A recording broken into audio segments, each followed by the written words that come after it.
नैनासारखा प्रकल्प जो पनवेल तालुक्यातील 95 गावांमध्ये लादलेला आहे, हा प्रकल्प रद्द व्हावा ही प्रामुख्याने आमची मागणी आहे.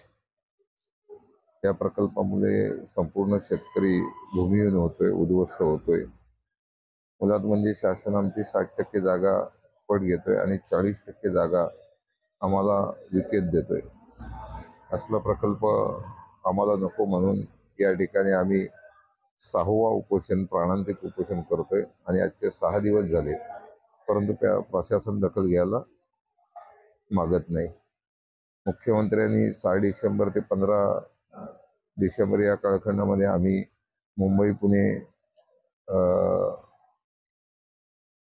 मुंबई गोवा मार्गा लगत तुरमाळे गावामध्ये जेव्हा उपोषणास आम्ही बसलो होतो, त्यावेळेस मुख्यमंत्र्यांनी काही आम्हाला आश्वासन दिली होती, परंतु मुख्यमंत्र्यांनी आश्वासन न पाळल्यामुळं आम्हाला या ठिकाणी पुन्हा एकदा 1 जुलैपासून आम्ही उपोषणाला सुरुवात केलेली आहे. खरं पाहता पनवेल तालुक्यामध्ये एक म्हणजे सिडकोनी काही 95 गावांचा डेव्हलप केलं, त्याचसोबत उर्वरित आता 95 गावं ही गावं देखील सिडको डेव्हलपमेंटच्या नावाखाली कॉन्क्रीटचे जंगल उभी करायला मागतोय. एखाद्या नेत्याचा वाढदिवस असेल तर 2-4 झाडं लावून आपण समाधान व्यक्त करतो, मात्र डेव्हलपमेंटच्या नावाखाली हजारो झाडांची कत्तल करण्यास राज्य सरकार तत्परता दाखवलेली आहे. मुळात म्हणजे सृष्टी वाचवण्याच्या दृष्टिकोनातून एक पाऊल पुढे घेत ही सृष्टी वाचावी म्हणून हा आंदोलन आम्ही उभा केलेले आहे. सृष्टीसोबत आमची जमीनही वाचावी म्हणून आम्ही हा आंदोलन उभा केलेलं आहे. खरं पाहता शेतीला फॅक्टरीचा दर्जा दिला पाहिजे, कारण शेतीतून आपल्याला लाखो रुपये आपण कमवू शकतो.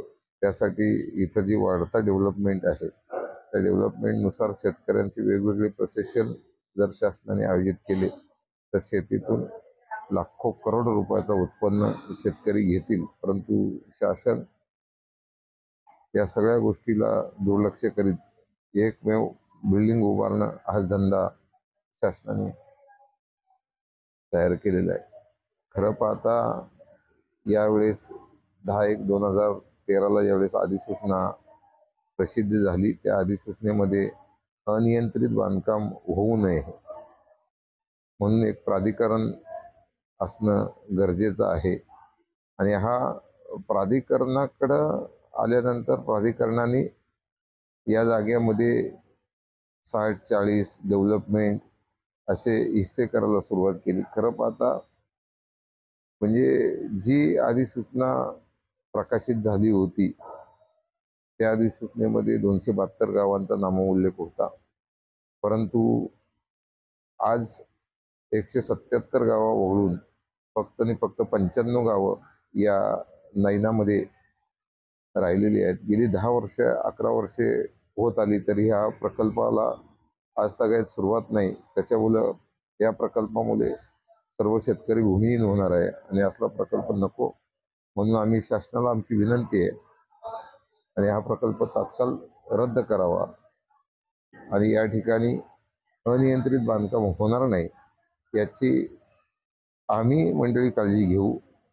कारण पूर्वी देखील जिल्हा नियोजनामध्ये जिल्हाधिकाऱ्यांचा प्लॅनिंग डिपार्टमेंट होतं, त्या प्लॅनिंगनुसार बिनशेती करणं आणि प्लॅनिंगनुसार कामं करणं, त्या धर्तीवरती डेव्हलपमेंट ज्याला करायची तो करतील. परंतु शेती नष्ट करून जर का शासन राज्यकर्ते काही वेगळा साध्य साधत असतील तर ते चुकीचं आहे, ते आम्हाला पटणार नाही. जोपर्यंत प्रकल्प रद्द होत नाही तोपर्यंत आम्ही संघर्ष करतो.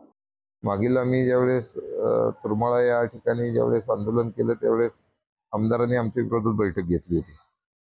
ठीक आहे, आता ते निवडून आलेले आहेत, लोकप्रतिनिधी आहेत, येणाऱ्या 24 तारखेला बघू, आम्ही दाखवून देऊ त्यांना शेतकऱ्याची ताकद. त्यामध्ये कांद्याचा भाव पडल्यानंतर शेतकऱ्याने काय केलं, इथलाही शेतकरी जागृत होईल आणि शेतकरी जागृत झाल्यानंतर त्यांना कळेल की बाबा आमच्या जमिनी चिरडणारे जे आमदार आहेत त्यांना गाडण्याचं काम आम्ही केलं पाहिजे, करतील. सिडकोच्या अधिकाऱ्यांनी भेट दिलेली नाही आणि शासनाने दिली. आणि मागच्या आंदोलनाच्या दरम्यान पालकमंत्री उदय सामंत यांनी आश्वासित केलं होतं, परंतु आम्हाला न घेताना सत्ताधारी आमदारांच्या बरोबर बैठक घेतली आणि जे काही ठरवायचं ते ठरवलं. आम्हाला विश्वासात घेतलेलं नव्हतं.